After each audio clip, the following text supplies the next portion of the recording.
You walk into a Christmas party expecting eggnog, awkward small talk, and maybe a fight with your wife. Instead, German thieves crash the building, the host gets executed in front of you, and your shoes are stuck 30 floors away.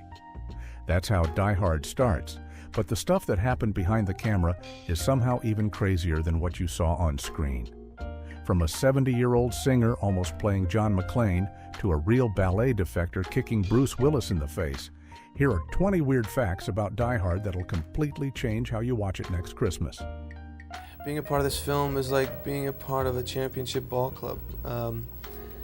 It's very rewarding. We wanted to make a film about ordinary people. Let's kick this off with number 20. Frank Sinatra was legally offered McClane first. Yeah, the chairman of the board, the singer, the Ocean's 11 guy. Die Hard's based on a 1979 novel called Nothing Lasts Forever by Roderick Thorpe, and that book was a sequel to The Detective from 1966.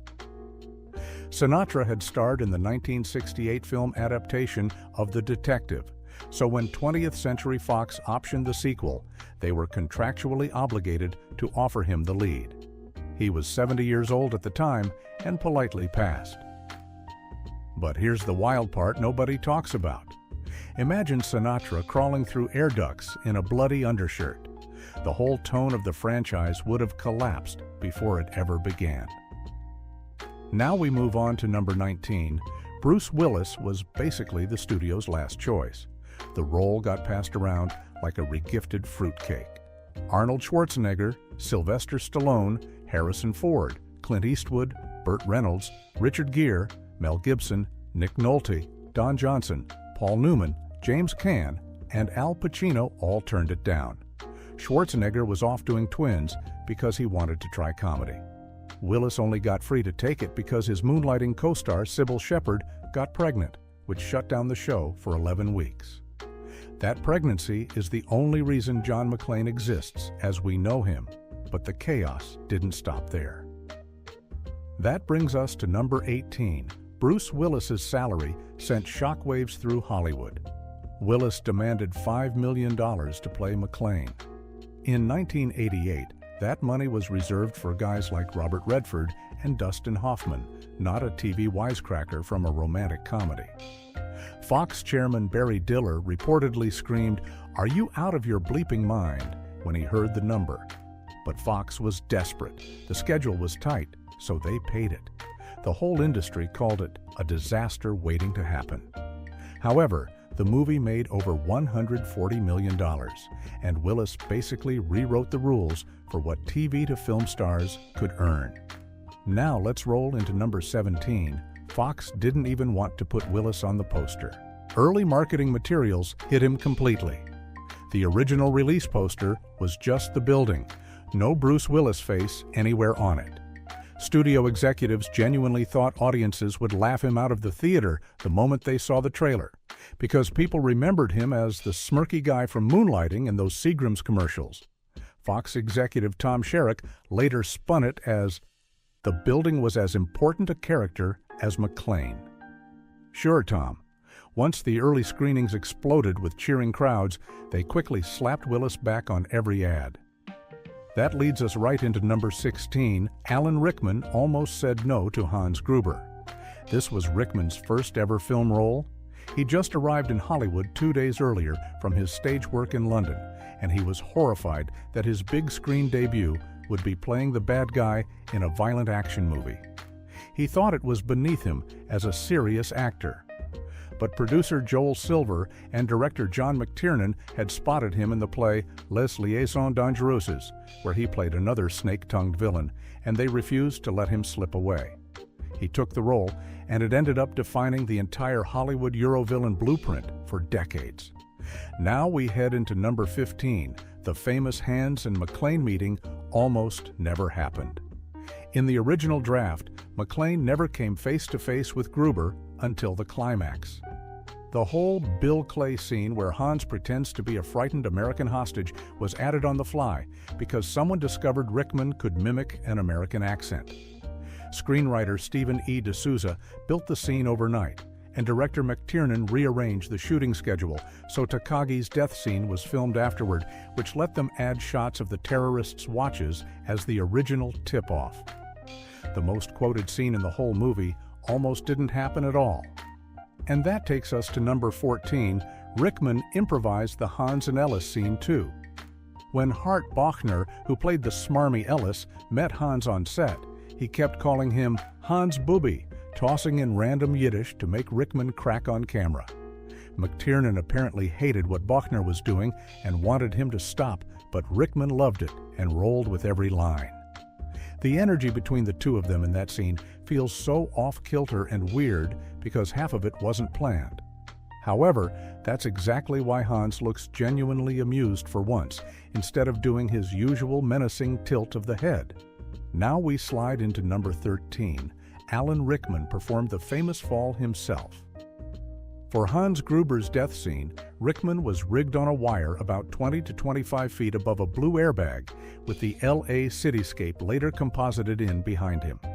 McTiernan had to demonstrate the stunt himself, falling backward onto a pile of cardboard boxes just to convince a nervous Rickman to even try it. The shot was filmed at 270 frames per second, so the fall would feel 10 times slower than reality, and a camera operator literally tracked his face using a pistol scope with a red laser dot to keep him in sharp focus. That sets up number 12 perfectly, the dirty trick the stunt team played on him.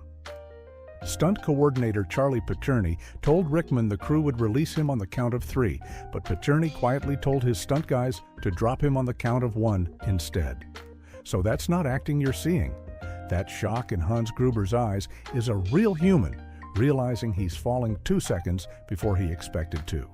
Effects foreman Thane Morris said Rickman wasn't hurt, but he wasn't pleased about being deceived. Smart move filming it last because there's no way they were getting a take 2 out of him after that. Now let's drop into number 11, the ballet dancer who played Karl, Alexander Godunov. Godunov was the lead dancer of the legendary Bolshoi Ballet in Moscow, training alongside Mikhail Baryshnikov from age 9. In August 1979, while on tour in New York, he defected to the United States. It caused a full-blown diplomatic incident between the U.S. and the Soviet Union when his ballerina wife was forced to fly back to Moscow days later. McTiernan said the reason Karl moves so smoothly during fight scenes, those graceful kicks and flowing chases, is because Godunov was literally a world-class ballet dancer doing fight choreography on the fly. And that brings us to number 10, Bruce Willis's permanent hearing loss on set. In the scene where McClane shoots a terrorist through the conference room table with a Beretta, the prop weapons specialist Michael Papak had built specially loaded blanks for extra loud muzzle flashes. Director McTiernan wanted realism, but in that confined space under a table with plexiglass around him, the noise destroyed Willis's left ear. He revealed in a 2007 Guardian interview that he suffers 2/3 partial hearing loss in that ear forever. He's worn a hearing aid for years. One single scene gave him a lifetime injury. Now let's get into number 9, Yippee Ki Yay Mother. Was scripted, not improvised. Despite years of internet rumors saying Willis ad-libbed the whole thing, screenwriter Stephen E. D'Souza confirmed the line was always sitting in the screenplay. What wasn't planned was Willis's grin, his timing, and the way he tossed it off like a bored cowboy. The cast and crew thought it was just a throwaway zinger that wouldn't even survive the final cut. Willis later said in 2013 that he treated it as a gag for the crew, but it became the most quoted action movie line of all time. That takes us into number 8, the secret about Bruce Willis's bare feet. In the iconic scenes where McClane runs across broken glass after Hans shoots out the office windows, Willis isn't actually barefoot at all. He's wearing custom rubber shoes designed to look exactly like his own feet. If you watch carefully, his bare feet look slightly too big and slightly too uniform in those wide shots. The crew couldn't risk their $5 million lead actor slicing his feet open on real glass and shutting down the entire production. So they faked the scariest barefoot scene in action movie history. And now we move on to number 7, the 17 undershirts that tell the whole story. The costume department kept exactly 17 undershirts on hand for Bruce Willis, all in different stages of degradation. Clean, slightly dirty, smudged, bloody, very bloody, ripped, and completely shredded. They'd swap them out scene by scene to track McClane's deterioration in real time.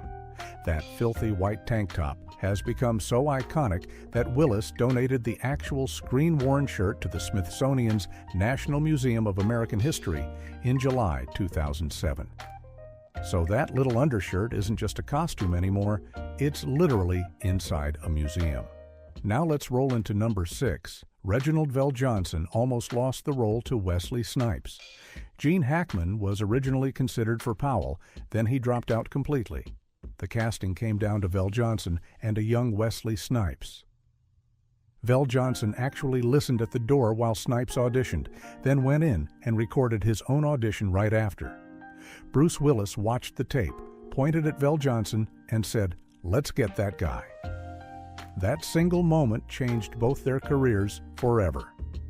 VelJohnson got cast as Carl Winslow on Family Matters because the show's producer attended an early Die Hard screening and decided he was the perfect TV dad.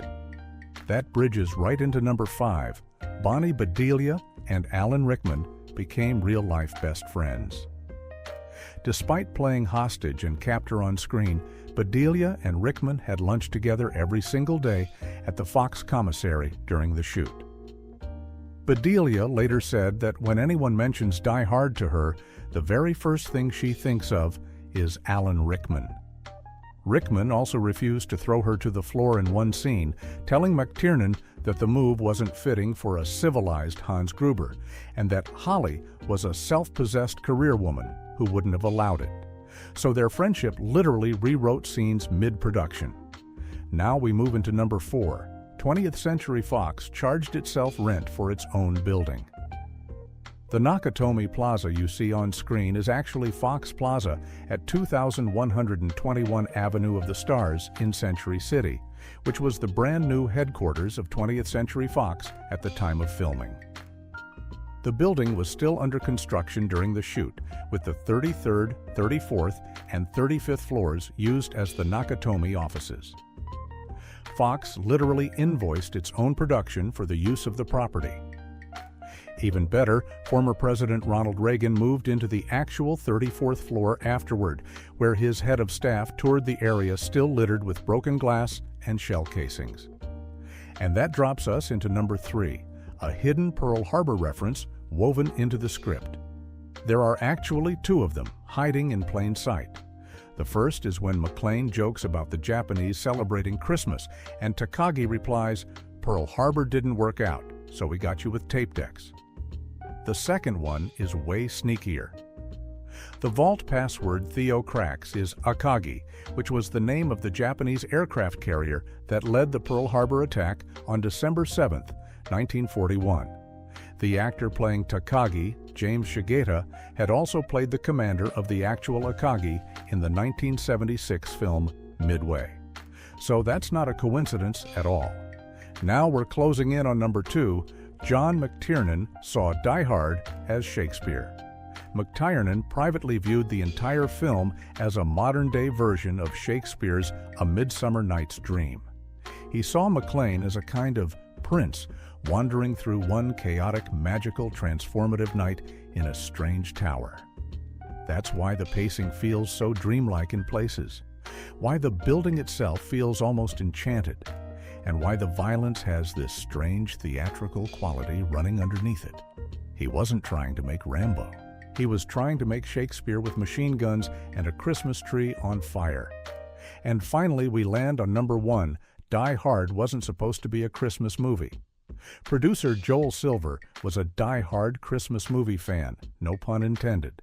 He pushed for the Nakatomi party to be a Christmas Eve party, specifically because he believed setting the film during the holidays would give it a much longer cultural shelf life. People would re-watch it every December for decades to come.